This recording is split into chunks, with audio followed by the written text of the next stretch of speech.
भये यमुना तट पे, जब मुरली मधुर अरे मेरे बजाए। जीवन को देख रहा है। बंसी के धुन सुनकर सुध बुध बिसराएगा। बंसी के धुन सुनकर सुध बुध बिसराएगा। तू ले ले राधा नाम, तेरा जीवन तर जाएगा। तू ले ले राधा नाम, तेरा जीवन तर जाएगा। प्यारा वृंदावन वृंदावन धाम, धाम तू ले ले ले श्री राधा नाम।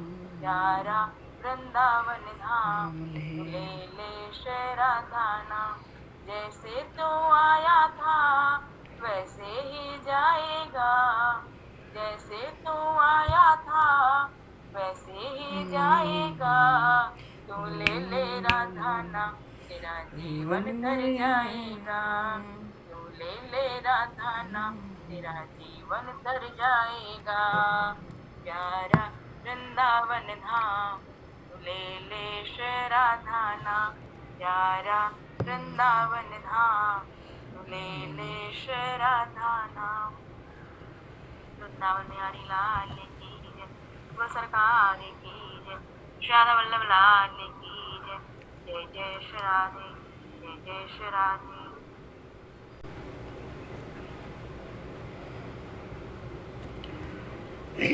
हरि शरण।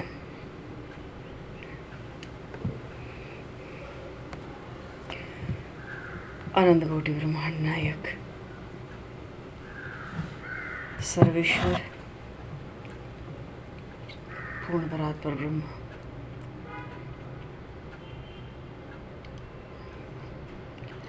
असंख्य कल्याण गुणगणनिलय,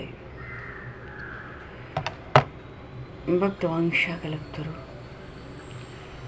शरणागत वत्सल भक्तवत्सल दीनबंधु दयासिंधु भगवान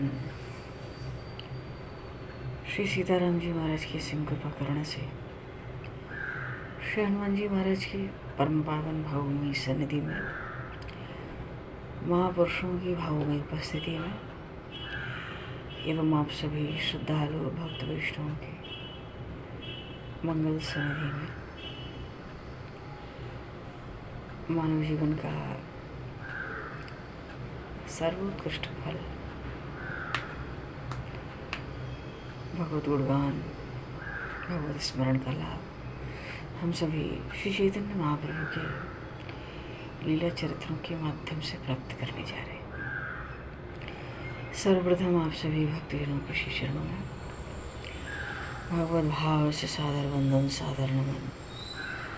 आप सभी को यथायोगी जय सिया राम, जय जय श्री राधे, हरि शरणम, निताय गौर हरि बोल। जय। बरहा पीडम नटवर वपु, कर्णयो कर्णकारम, बिभ्रदवासः कनककपिशं,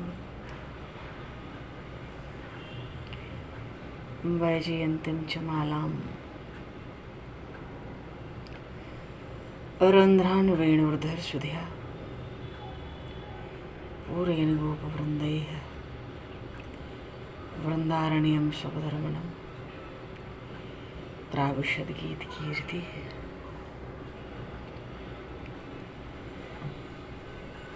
बोले श्री नंदन श्याम सुंदर भगवान की जय। श्री चैतन्य महाप्रभु की जय।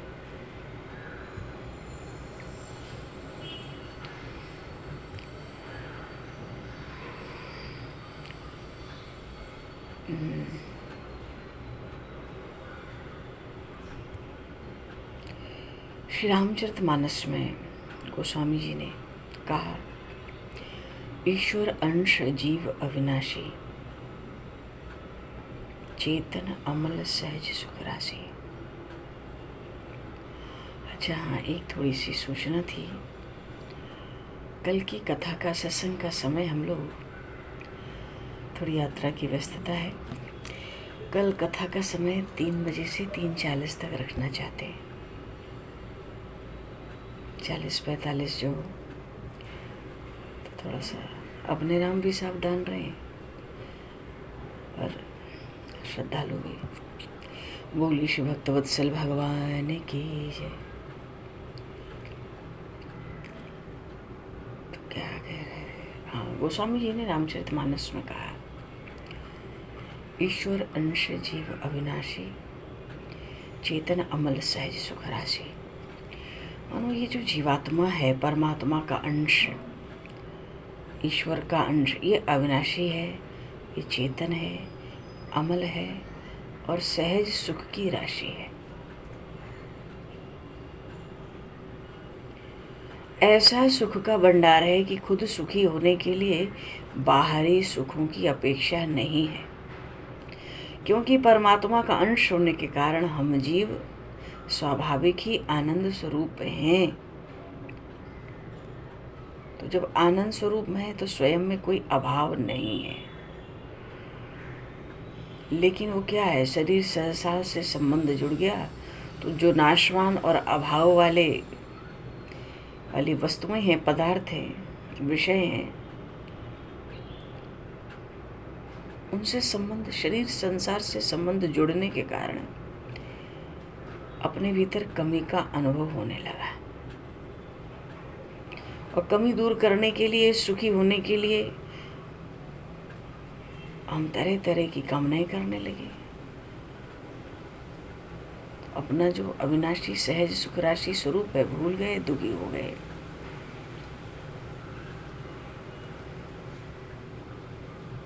किसी महापुरुष ने कहा है, श्रेष्ठ से भी श्रेष्ठ पर तू चाह करके भ्रष्ट है।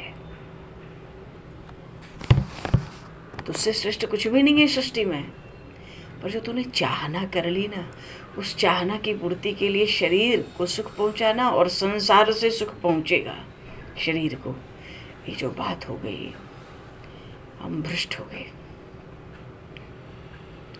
और प्रश्न है, महापुरुष कहते हैं कामना कैसे छूटे। तो हम सबका अनुभव है, कुछ कामनाएं पूरी होती हैं, कुछ पूरी नहीं होती। तो इससे पता चलता है किसी भी कामना की पूर्ति और न पूर्ति हमारे वश की बात नहीं है, किसी विधान के तहत ये होता है।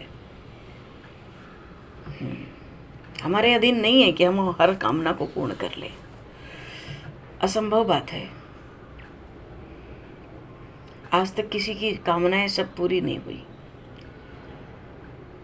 कामनाओं का त्याग कठिन है।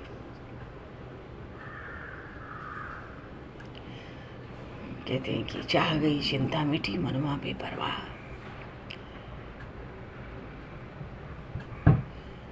जिसको कछु नहीं चाहिए सोई शहंशाह।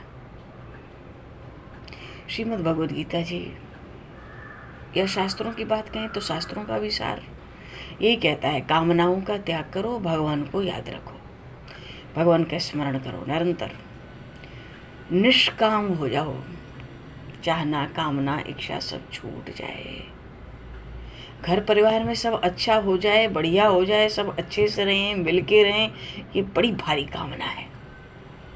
अपूर्ति कर पाना हमारे वश में नहीं है, हमारे अधीन नहीं है। ये सब किसी विधि के विधान से निश्चित होता है। तो कामनाओं का त्याग निष्काम होना है और भगवान का स्मरण अनन्यता से। मानो हे भगवान, आपके समान मेरा दूसरा कोई नहीं है, मेरा दूसरा कोई है नहीं और हम खुद के भी नहीं हैं, हम तो आपके हैं। तब पूरी पूरी अनन्यता की बात हो सकती है। हम किसी के नहीं हैं और हम अपने भी नहीं हैं, हम आपके हैं, बस आपके हैं। और सारी सृष्टि में भगवान ही है उस रूप में। क्या कामना करें, किससे कामना करें? वो सब समय जीवन का व्यर्थ जा रहा है। और जो महापुरुष होते हैं अपने जीवन के एक एक क्षण से लाभ उठाते हैं।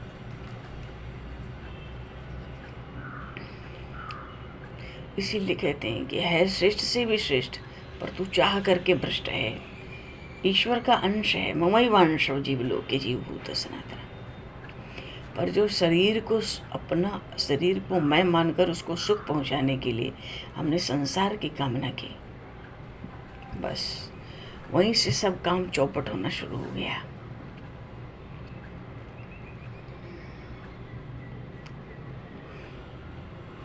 अगर हम चाहना करने से तो चाहनाएं पूरी होती नहीं, लेकिन चाहना को त्याग दें तो नया प्रारब्ध बन जाता है।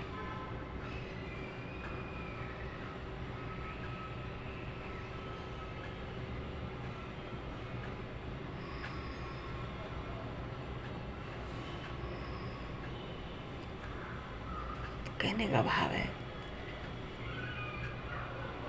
शरीर मन बुद्धि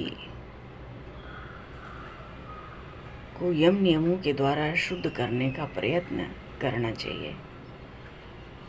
और बात यह है कि मन को भगवान में लगाना नहीं पड़ता। महापुरुष कहते हैं मन बुद्धि बस लीन हो जाए भगवान में, छूट जाएं, अर्पित हो जाएं, इनसे हमारा छुटकारा हो जाए बस, फिर और कुछ करना ही नहीं पड़ेगा।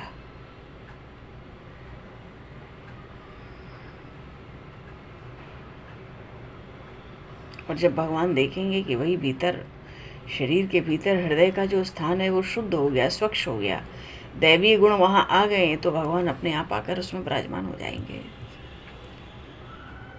जिस जगत को हम देखते हैं, हम अनुभव करते हैं, वो असल में कुछ है ही नहीं। जो दिख रहा है वो है ही नहीं। यहाँ तो एकमात्र प्रभु ही है। तो प्रभु छोड़ के जितना दिख रहा है, जितना सुन रहे हैं, जितना कह रहे हैं, जितना समझ रहे हैं, वो सब व्यर्थ में जा रहा है। जीवन का वो सब समय व्यर्थ जा रहा है। और जो हो रहा है वो झूठा भी नहीं है। क्यों? क्योंकि वो भगवान की आनंदमय लीला है। वो भगवान की लीला है।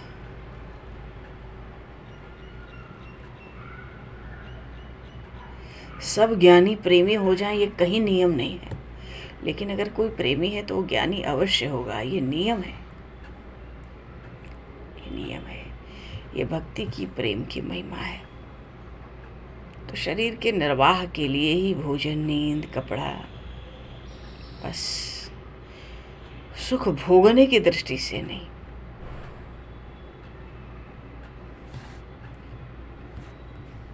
महाप्रभु श्री कृष्ण चैतन्य देव श्री वृंदावन धाम से प्रयागराज की ओर जा रहे हैं। क्यों? अक्रूर घाट पर विराजते हैं, जमुना जी तट पर बहती हैं। सुबह से शाम तक वृंदावन में, वन में दर्शन करते हैं, आनंदित होते हैं, ब्रज में लुटपुट होते हैं। और जब जमुना जी को देखते हैं तो जब देखो दिन है कि रात है कि आधी रात है, कूद पड़ते हैं उस प्रवाह में, कठिन प्रवाह में बहने लगते हैं। व्याकुल हो गए बलभद्र जी। और कृष्णदास राजपूत अभी साथ हो गए वृंदावन में, और ब्राह्मण वैष्णव साथ में हैं। श्री माधवेंद्रपुरी जी के शिष्य ये मथुरा से साथ हो गए।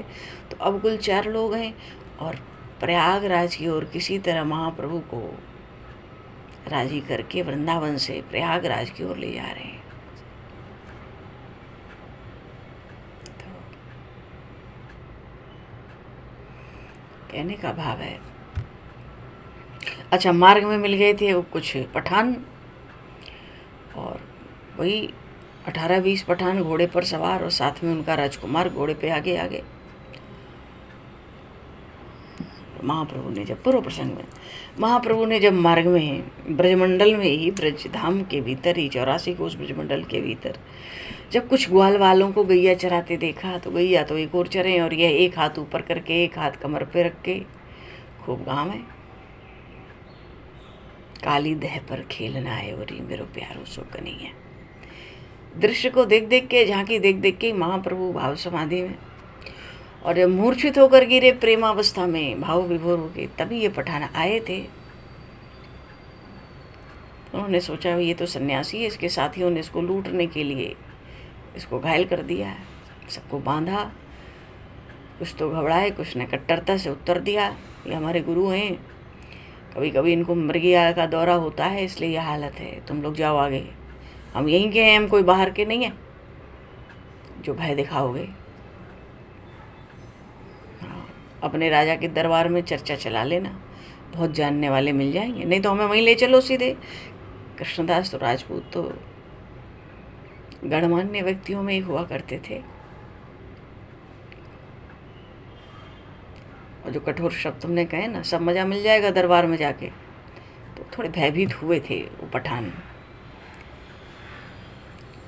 और कृष्णदास जी कह ही रहे थे कि तो हमारे गुरु हैं, कभी कभी मिर्गी का दौरा आता है, उसी से बेहोश हैं।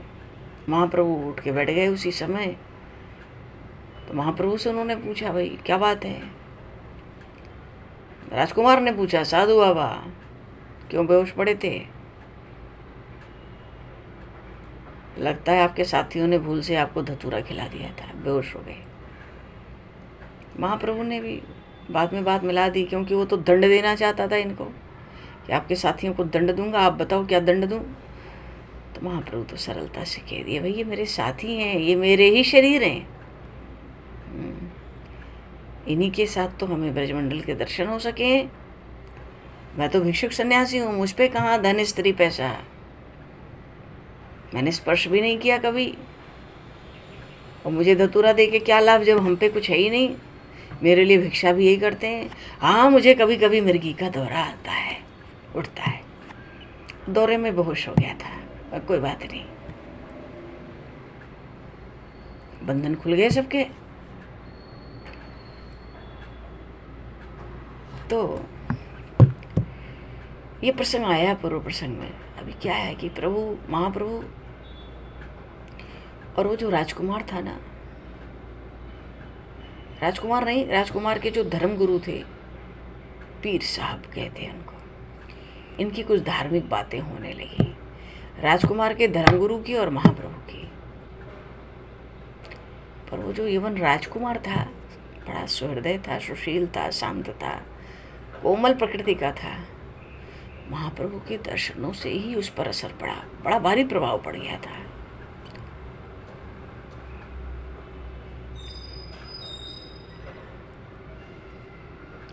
महाप्रभु की सरलता, भावुकता, तन्मयता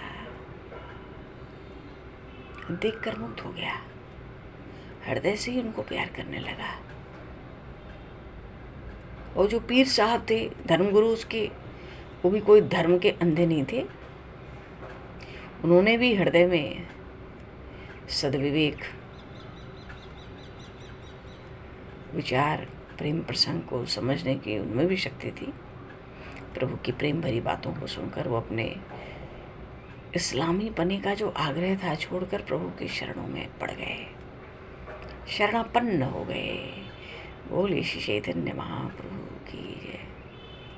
पैर पकड़ लिए वो धर्मगुरु महाप्रभु के, कहने लगे, आप सचमुच नारायण हैं, आपके दर्शनों से मुझे बहुत शांति हुई है।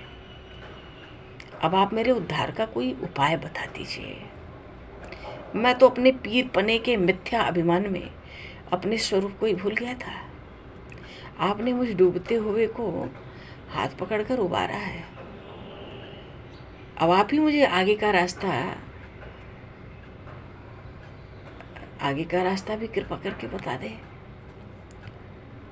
महाप्रभु ने कहा, आपका हृदय शुद्ध है, इसमें अभिमान रह ही नहीं सकता, क्योंकि हृदय तो राम के रहने की जगह है।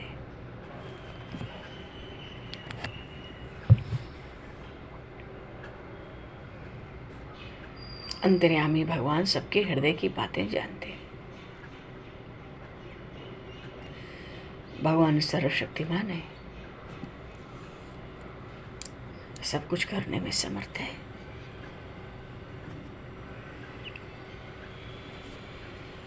उनसे किसी के हृदय का भाव नहीं छिपा है।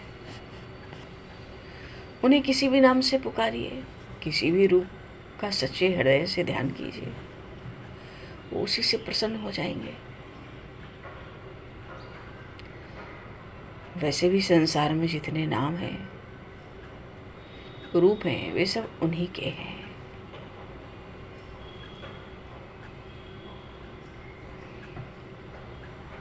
क्योंकि उनके बिना कोई नाम और रूप, उसकी प्रतीति हो, ये सब संभव नहीं है। भगवान को दास्य भाव से भजना चाहिए। अपने को गुरु, आचार्य या शिक्षक नहीं समझना चाहिए। आज से आप अपने को रामदास समझिए, इसी में आपका कल्याण है।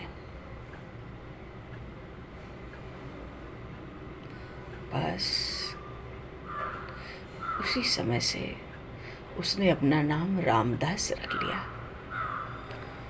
और वो श्री कृष्ण श्री कृष्ण श्री कृष्ण कह कहकर नृत्य करने लगा।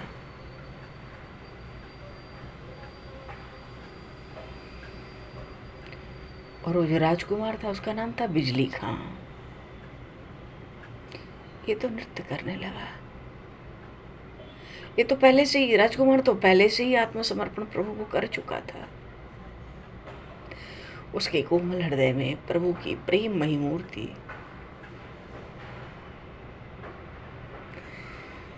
पहले से ही विराजमान हो चुकी थी, पर अब वो अपने को नहीं रोक सका।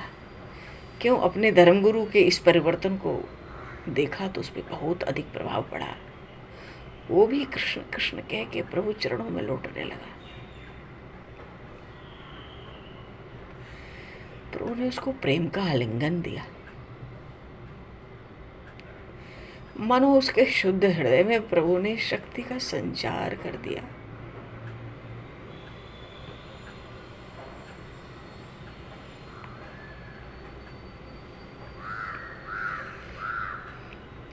प्रभु के प्रेमालिंगन को पाते ही सरल हृदय राजकुमार पागल की तरह नृत्य करने लगा।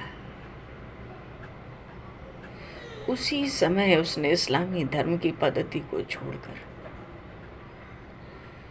वैष्णव धर्म की शरण ली। अपने साथियों के साथ सदा श्री कृष्ण कीर्तन में ही मग्न रहने लगा। और वे सब के सब पठान वैष्णव के नाम से प्रसिद्ध हुए और उनका एक अलग दल ही बन गया।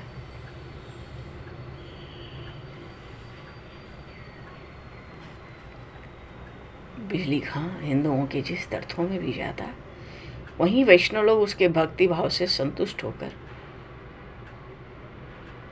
अत्यधिक आदर करते थे उसका।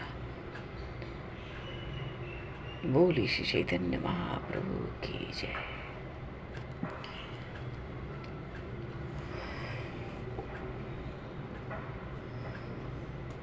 सब कीर्तन में पागल हो गए।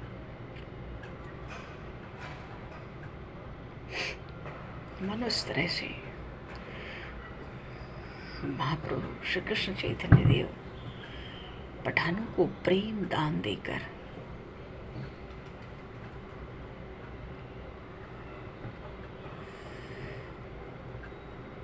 महाप्रभु गंगा जी के किनारे सोरो क्षेत्र में पहुंचे। सोरो माने शुकर क्षेत्र, यहीं वराह भगवान का अवतार हुआ था। शुकर क्षेत्र, वहां पहुंचे सोरो। यहीं पे थे वो कौन? श्री नरहरियानंद जी महाराज, गोस्वामी श्री तुलसीदास जी महाराज के गुरुदेव वहीं विराजते थे। सोरो क्षेत्र पहुंचे, वहां गंगा स्नान किया। महाप्रभु बड़े ही प्रसन्न हुए अपने साथी कृष्णदास को, और वो जो माथुरिया था ना, साधु बाबा, यहीं से उन दोनों को लौट जाने की आज्ञा दी। दोनों तो महाप्रभु के पैरों में पड़ गए, रोते रोते कहने लगे, प्रभु यदि आप हमें सदा अपने पास रखना नहीं चाहते तो प्रयाग तक तो चलने की आज्ञा अवश्य ही दे दीजिए।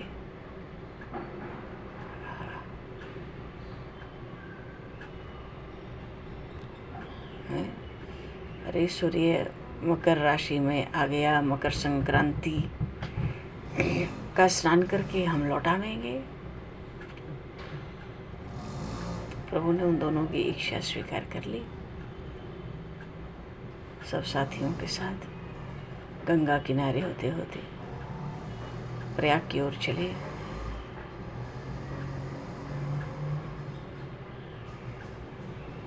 और गंगा तट पे जो गांव होते हैं, गंगा मैया के प्रभाव से बड़े ही शुद्ध और पवित्र होते हैं। बोली श्री गंगा मैया की जय। गंगा गंगा गंगा,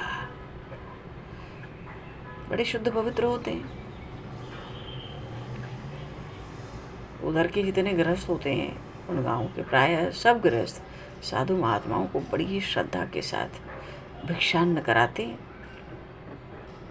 भिक्षा देते हैं।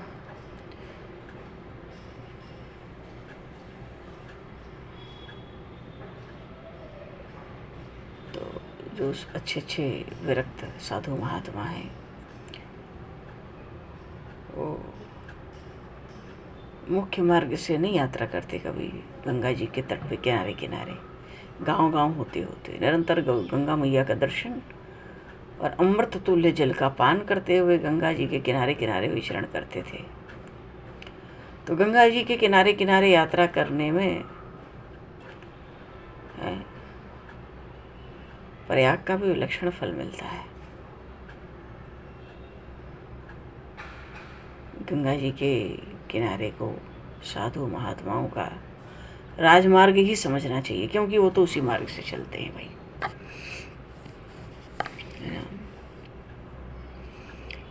और महाप्रभु भी गंगा जी के किनारे किनारे हरिनाम संकीर्तन का प्रचार करते हुए, लोगों को प्रेमानंद का दान करते हुए प्रयाग पहुँचे। बोले श्री तीर्थराज प्रयाग की जय, श्री चैतन्य महाप्रभु की जय। और जब वहाँ पहुँचे फिर वही यमुना जी का दर्शन, प्रेम में उन्मत्त होकर नृत्य करने लगे। प्रेम में उन्मत्त हो गए। गोविंद जय जय गोपाल जय जय, गोविंद जय जय गोपाल जय जय, गोविंद जय जय गोपाल जय जय, राधा रमण हरि गोविंद जय जय, राधा रमण हरि गोविंद जय जय, गोविंद जय जय गोपाल जय जय, गोविंद जय जय गोपाल जय, गोविंद जय जय गोपाल जय जय, गोविंद जय जय गोपाल जय, श्री राधा रमण हरि गोविंद जय, श्री राधा रमण हरि गोविंद जय।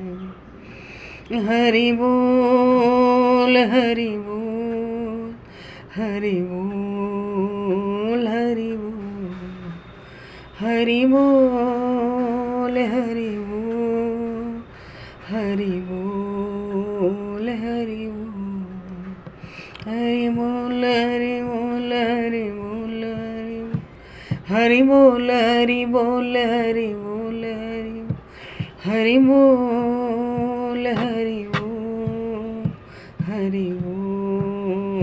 हरि बोल।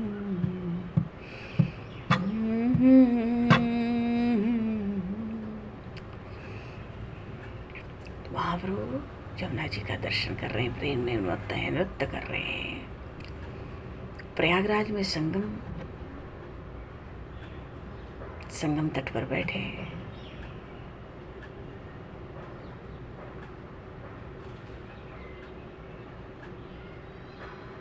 वैसे ही मेला लगा रहता है प्रयागराज में संगम तट पर, और महाप्रभु के आने से तो मेले की शोभा और बहुत अधिक बढ़ गई ना।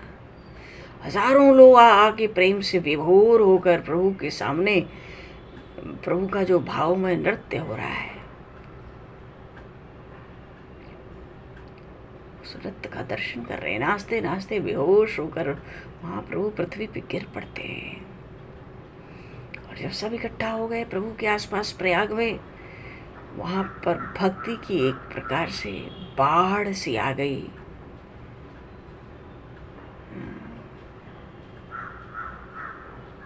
सब प्रभु का प्रेम प्रसाद पाकर पागल से बन गए, अपने आप को भूल गए।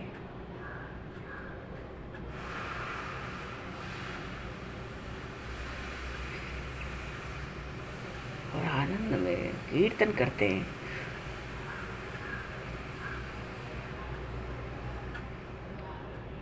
श्री कृष्ण गोविंद हरे मुरारी, हे नाथ नारायण वासुदेव। श्री कृष्ण गोविंद हरे मुरारी, हे नाथ नारायण वासुदेव। श्री कृष्ण गोविंद हरे मुरारी, हे नाथ नारायण वासुदेव। श्री कृष्ण गोविंद हरे मुरारी, हे नाथ नारायण वासुदेव। हे नाथ नारायण वासुदेव, हे नाथ नारायण वासुदेव, हे नाथ नारायण वासुदेव, श्री कृष्ण गोविंद हरे मुरारे, हे नाथ नारायण। और भगवान उस प्रयागराज में एक बड़ा दिव्य आनंद हो गया। दिव्य आनंद क्या हुआ? ये श्री रूप और सनातन गोस्वामी जी महाप्रभु से आकर मिले थे रामकेली में, और महाप्रभु ने इन पर कृपा की और उस समय साथ नहीं रखा, लौट जाने का आदेश दिया।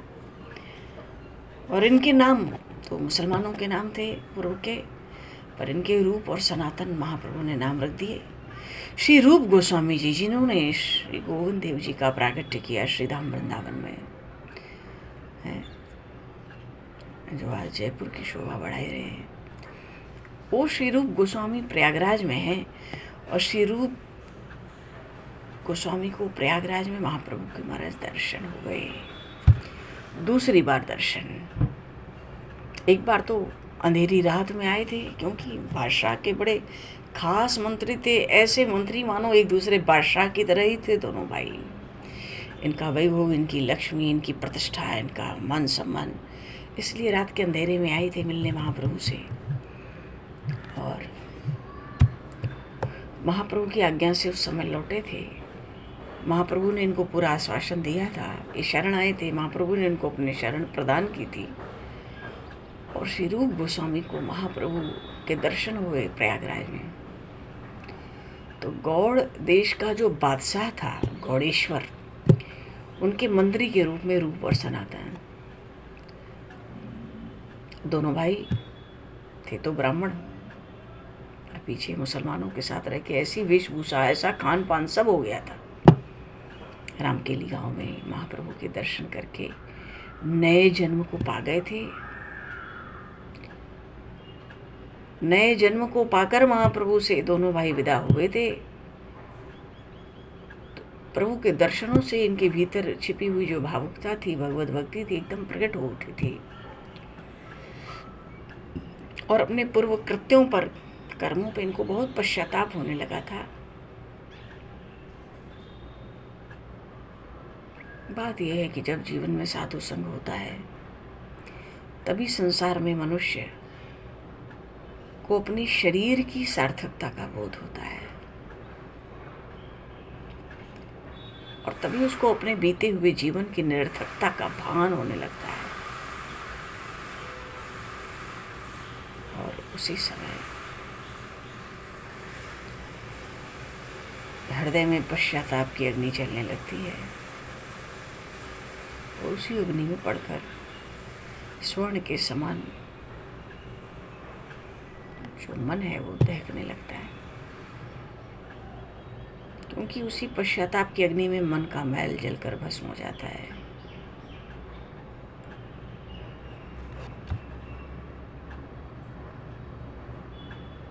और जब मल जल जाता है तो केवल शुद्ध स्वर्ण ही शेष बच जाता है। फिर उसमें मल का तो नाम ही नहीं रहता, एकदम निर्मल होकर चमकने लगता है। फिर उसी मन में होकर भगवान के दर्शन होते हैं। दर्शन क्या होते हैं? भगवान उसी में आकर विराजमान हो जाते हैं।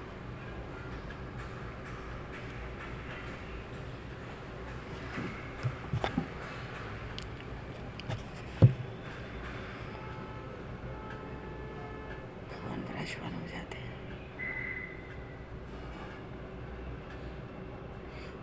और फिर उसको अपना घर ही नहीं, उसको तो कलेवर भी बना लेते हैं भगवान।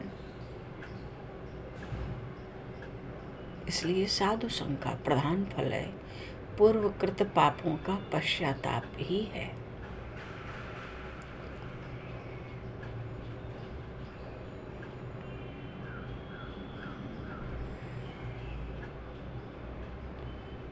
और जिसको साधु संग पाकर भी पश्चाताप नहीं हुआ, तो या तो उसको यथार्थ साधु संग प्राप्ति नहीं हुआ, या पूर्व जन्म के पापों के कारण इतना अपात्र है कि अभी तक उसको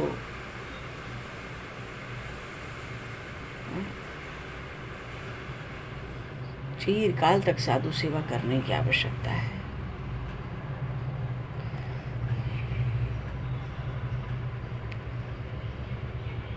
जब भी पिछले किए हुए कर्मों के लिए हृदय में घबराहट हो और प्रभु प्राप्ति के लिए हमारा हृदय छटपटाए, तभी समझना चाहिए हमें कि साधु संगति का वास्तव में कुछ फल मिला है।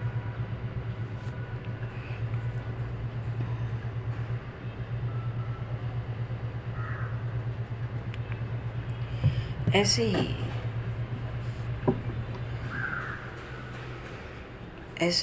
ये दोनों ही भाई भाग्यवान थे, भगवान के निजी जन थे, अनुग्रह सृष्टि के जीव थे।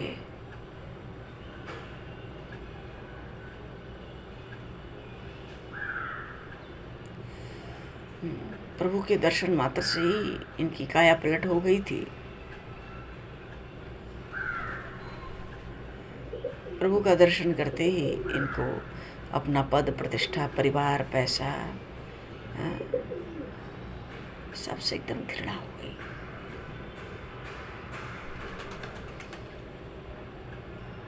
और इनका जो मन था वो वृंदावन के कुंजों में विहार करने के लिए छटपटाने लगा।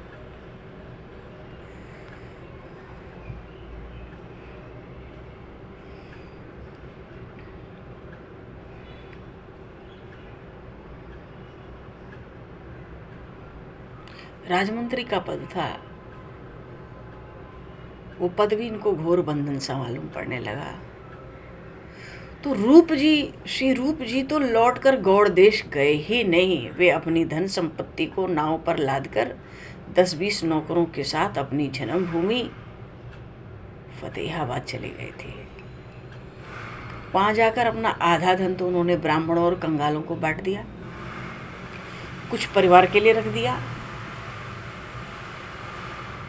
और 10,000 रुपये गौड़ देश में एक मोदी की दुकान पर जमा कर दिए। और इधर महाभाग सनातन जी की दशा रूप जी से भी अधिक विचित्र हो गई। वे लौट के राजधानी तो गए, पर राजकाज करने में एकदम असमर्थ हो गए। सब काम मन से ही होते हैं, मन तो एक ही है। उससे चाहे श्लोक का काम कर लें या परमार्थ के मार्ग का शोधन करा लें, एक मन में दो काम नहीं रह सकते। सनातन जी जानते थे कि ये बादशाह मुझे प्राणों से भी अधिक प्यार करता है। यदि मैं एकदम से राजकाज को त्याग पत्र दे दूं, तो बादशाह उसको स्वीकार नहीं करेगा।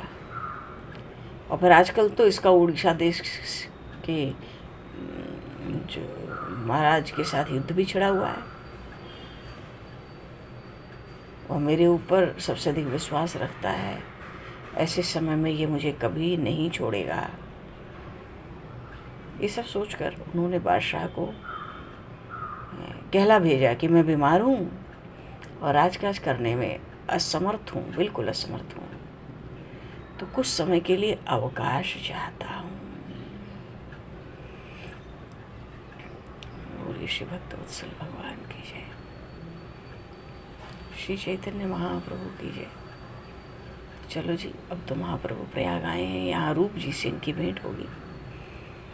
कल कथा का सत्संग 3 से 3:40 जो है केवल कल के लिए, तो सूचना डल जाएगी, डाल लेंगे लोग। समय को दृष्टि करते हुए वाणी को विराम दिया जाए। श्री राम राजा सरकार की जय, श्री नंदनंदन श्याम सुंदर भगवान की जय, श्री गौरी शंकर भगवान की जय, श्री हनुमान जी महाराज की जय, सब संतन की जय, सब भक्तन की जय, सदगुरुदेव भगवान की जय। भगवान समय को दृष्टिगत करते हुए अब आज यहीं पर वाणी को विराम दिया जाए। वाक्य पुष्पांजलि प्रभु के श्री चरणों में सादर समर्पित। आप सभी को भी यथा योग्य जय सिया राम, जय जय श्री राधे, हरि शरणम। जय सिया राम, जय जय सिया राम। हरि बोल। सतगुरुदेव महाराज जी के चरणों में कोटि कोटि प्रणाम।